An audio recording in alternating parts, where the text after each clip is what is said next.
The crematorium hall was draped with soft white flowers and surrounded by dozens of candles flickering in a dim light, casting an almost ethereal glow over the room. Friends and family members of the deceased had gathered, their faces somber, their voices quiet. Whispers of grief and restrained tears permeated the hall as the funeral service began for 4 members of the Orthodox community.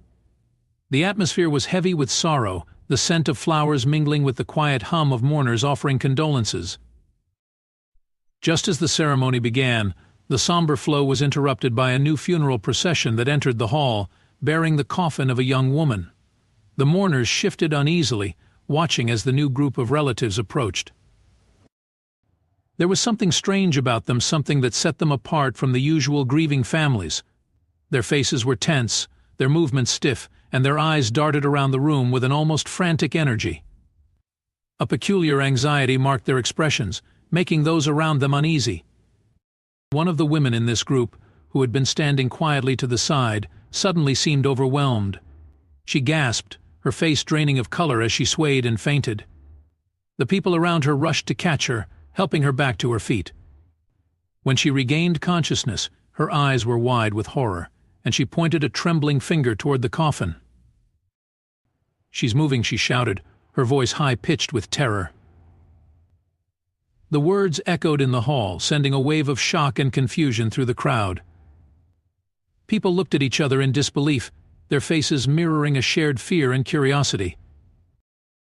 Whispers turned to gasps and cries as the mourners tried to make sense of what they had just heard.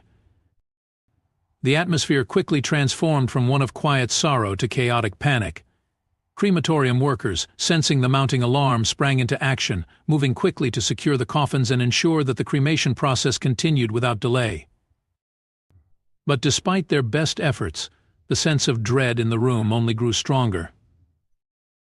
Among those in attendance was a man standing silently by another coffin, his own wife's. His face was an unsettling mix of grief, anxiety, and something darker. He knew that his wife had not departed from this world naturally. Her sudden death was no accident, and in his desperation to hide the truth, he had bribed the crematorium workers, urging them to expedite her cremation to avoid any unwelcome discoveries. Yet, unknown to him, the workers had mistakenly switched the coffins, unwittingly placing a living person in the line of cremation. As the workers began preparing the coffins for their final destination, one of them stopped abruptly, his eyes widening in shock. He had just opened a coffin to check its contents and found, to his horror, a woman who was very much alive. Her face was pale, her breathing shallow, but her eyes flickered open, struggling to adjust to the dim light. The worker recoiled, barely able to process the sight before him. With great effort, the woman slowly regained her senses. Disoriented and weak, she managed to sit up, gazing at the stunned faces around her. Her voice, though faint, was filled with a raw determination as she began to tell her story. She spoke of her husband's cruelty, his violent rage that had left her beaten and barely alive, abandoned in what he thought would be her grave. She had been left in a coma, presumed dead.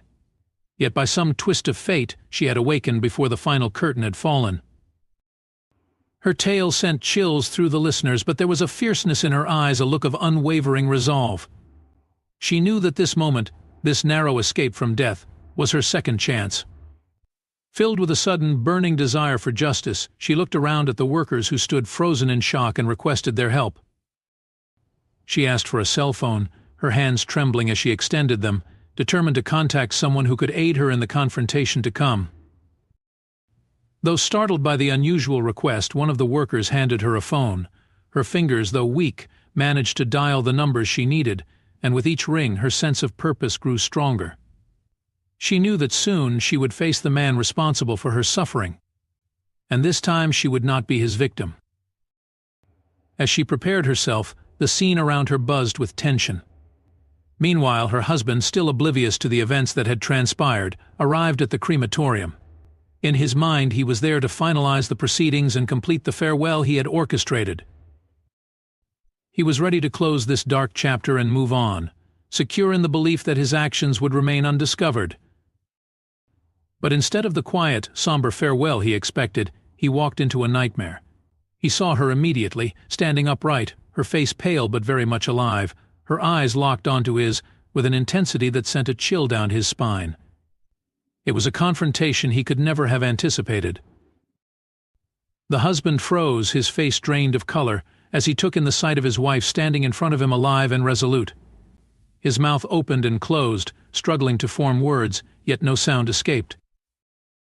He could feel the gaze of the mourners, all eyes fixed on him, their expressions a mixture of shock, horror, and silent judgment. The weight of his guilt seemed to settle on him, rooting him to the spot. The woman took a slow, deliberate step forward, her eyes never leaving his.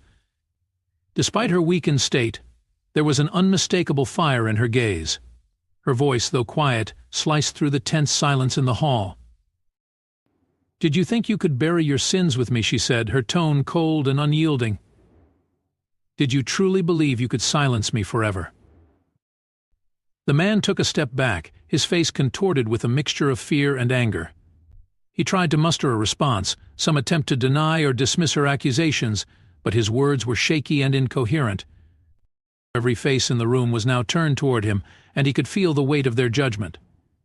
The whispers grew louder, filling the hall with murmurs of outrage and disbelief.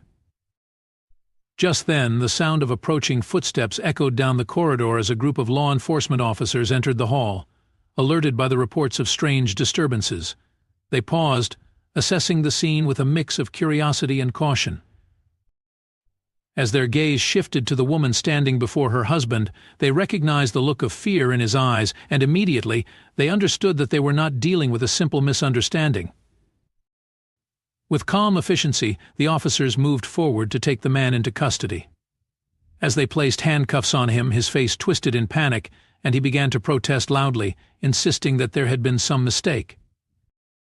He yelled accusations, trying to deflect blame, his words desperate and erratic. But his pleas fell on deaf ears. The officers were unmoved, having already sensed the dark truth underlying his frantic denials. The workers who had been bribed by the husband to expedite the cremation process were questioned as well. Though initially hesitant, their guilt was evident, and soon they began to confess, piecing together the story of the husband's demands and the rushed preparations that led to the near-tragic mistake.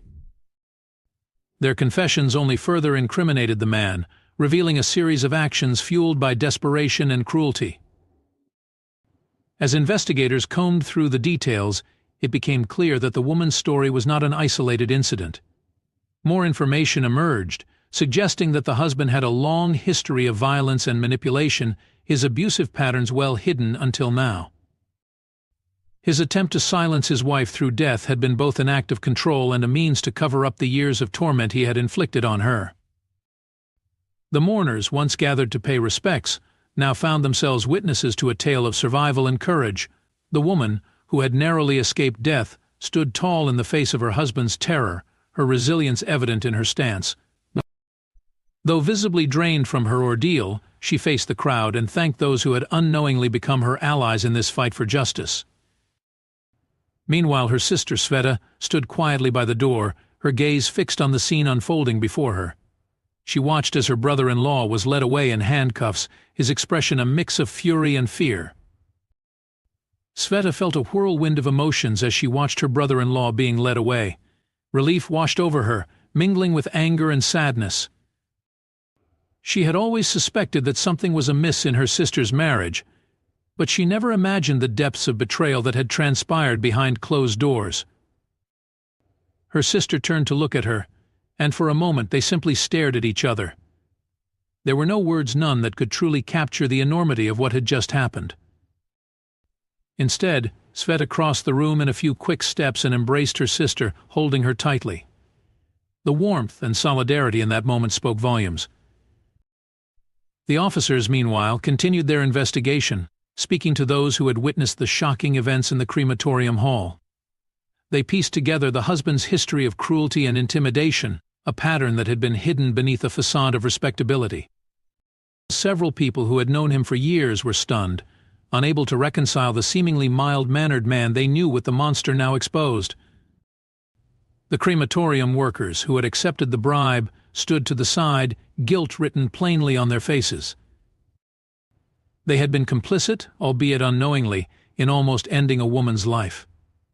The lead investigator addressed them with a stern expression, explaining that while they had not known the full extent of the husband's intentions, their careless actions had nearly resulted in an innocent person's death. They were taken in for questioning, the weight of their involvement pressing down on them heavily. As word spread of the incident, more people arrived at the crematorium, curious and horrified by what they had heard. The crowd grew, and with it, the quiet but pervasive murmurs of shock and sympathy for the woman who had survived such a harrowing ordeal. People began to recognize her courage and strength, realizing the depths of resilience that had allowed her to emerge from the brink of death to face her tormentor. The woman's story quickly became the focus of media attention, and soon journalists and reporters gathered outside the crematorium, eager to capture the details. As the officers escorted her to safety, a reporter approached, microphone in hand, and asked, "What will you do now? How does it feel to have survived something so terrible?"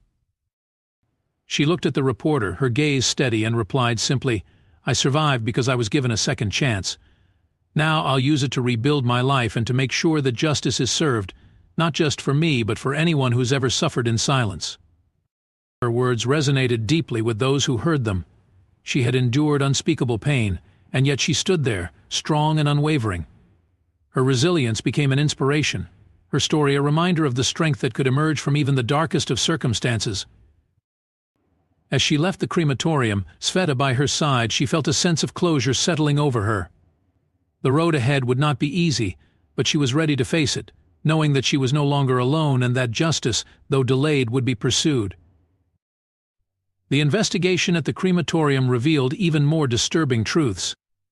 The husband's involvement in his wife's near death was only one thread in a tapestry of deceit and abuse that the investigators began to unravel. It turned out that this was not the only instance of betrayal tied to the crematorium. Rumors circulated of other instances of foul play, cases that had gone unnoticed or unreported. The authorities delved deeper, determined to root out any corruption tied to the institution. In the days that followed, Sveta and her sister received an outpouring of support from the community. Friends, family members, and even strangers reached out to offer their condolences, encouragement, and solidarity. People were moved by the story of a woman who had come so close to losing everything, only to reclaim her life in the most extraordinary of ways. Though her sister was free from her husband's grasp, the scars, both physical and emotional, would take time to heal. But Sveta promised to be there every step of the way, helping her sister rebuild the life she deserved. Together, they began to lay the groundwork for a fresh start, one that would allow her sister to leave behind the trauma and embrace a future of hope and empowerment. In time, the man who had caused so much suffering would face trial, and the truth of his actions would be laid bare in a court of law. His betrayal, once hidden, would be exposed for all to see, and justice would finally be served.